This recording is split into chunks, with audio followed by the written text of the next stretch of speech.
pernah lagi dalam sejarah tanah Malaysia, tanah Melayu ni, orang Malaysia sokong Israel tak? Tahun ni.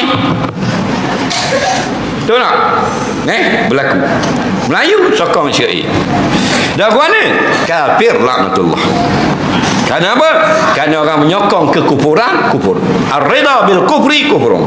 Redha dengan benda kafir kepada Allah, dia menjadi kafir. Jangan main-main. Nampak? Bangsa yang paling Allah marah. Ghairil maghdubi alaihim. Tu Yahudi tu.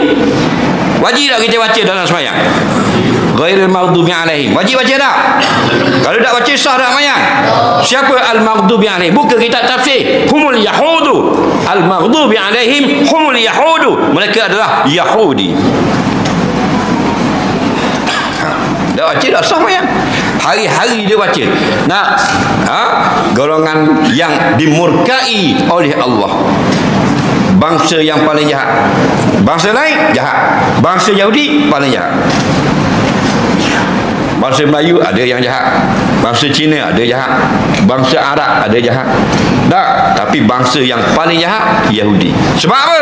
Dalam kitab-kitab hadis kerana mereka membunuh nabi-nabi. Tak ada bangsa lain bunuh nabi.